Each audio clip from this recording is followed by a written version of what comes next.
Anti-Christian bigotry on full display at another American university. This time it's Indiana University, Purdue University, Indianapolis. The campus hallway display is entitled Understanding Christian Privilege.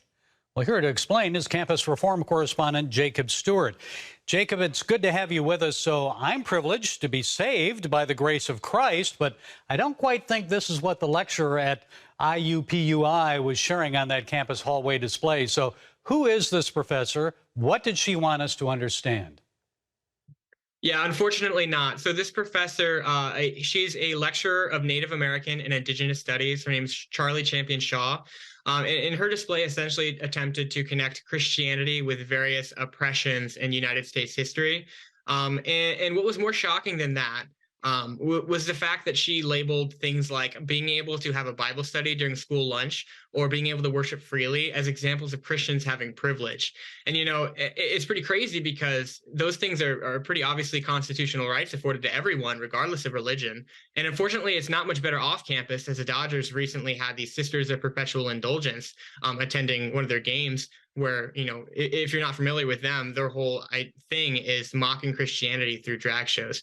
So it's unfortunate to see, and it's definitely not something that other faiths are subjected to. I want to get into that more in a moment, but it does seem like it's mocking Christianity. I don't see them doing this against Muslims or Hindus. So what else did this professor say?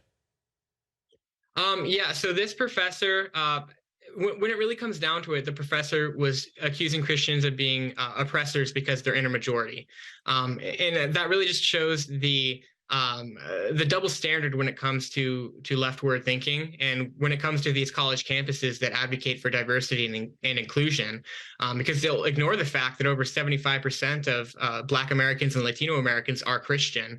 And recently I just had the opportunity to attend a Martin Luther King Jr. Day celebration at my college campus, hosted by the Black Student Union, and the minister opened it up with a prayer. And what that reminded me of was that, so many of the people we looked to during the civil rights era were Christians and were motivated by their faith to do these things. And, that just shows the double standard in that the left will, cherry pick examples of where they'll criticize Christianity while ignoring things like that.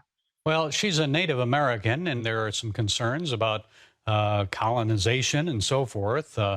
But it seems to me that message should really be put in a journal or written as an article, a thesis, or so forth, rather than on a display throughout the whole campus, throughout the school year. So how did students react to it? Did any stop to read it? Yeah, it seems like most students just passed by because it is a commuter campus at IUPUI. So students just come to, get an education and go home. But what it really just tells you is that Christians aren't seen as equal members of the campus community. Because the only thing that I could think of as coming as a result of that is students being made to feel guilty for exercising their constitutional rights. So that's an unfortunate thing that an academic like Charlie Champion Shaw doesn't see the benefit that, Christians having a connection to their faith has, especially in such, hard times and transitions as, going to college and, leaving your home for the first time. Jacob, has this had an impact on student attitudes and their treatment of Christians on campus there? Are they hostile, intolerant, indifferent? How has it affected them? Yeah, I would say for the most part, you're fine as a Christian as long as you're, quiet and you go along with the flow. But if you try to advocate for your beliefs, then, you're going to be discriminated against in some degree. And if you wanted to put up a sign, for example, that advocated for a Christian belief, it would definitely get taken down. While things like this, get to display the whole year. Of course, the Sisters of Perpetual Indulgence, you mentioned, they're set to be honored at an LA Dodgers game as they celebrate Gay Pride Month. Tell us your thoughts on that one. Right. So I think it's just an example of, Christians. It's okay to mock Christians, but it's not okay to mock anyone else. It's okay, to have, these beliefs as long as you're silent about them. And what you see is that, the culture will bend down for anyone else besides Christians because, like I said, we're considered a majority and we're the oppressors. So it's unfortunate to see that. And in October 2020, police arrested 5 people for felony vandalism for destroying a statue at Mission San Rafael, California. Late last month, the Marin County DA reduced the charges to misdemeanors. They have to apologize, pay an undisclosed amount of restitution. Your thoughts on that decision?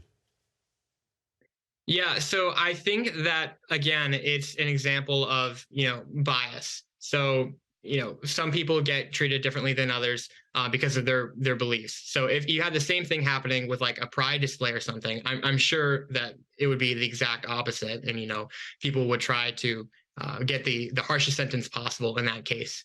Yeah, so if it was a statue at a Planned Parenthood building or something, I think they would be in jail now. Okay, Campus Reform Correspondent Jacob Stewart, thank you for setting us straight today. We appreciate it. Yeah, thank you.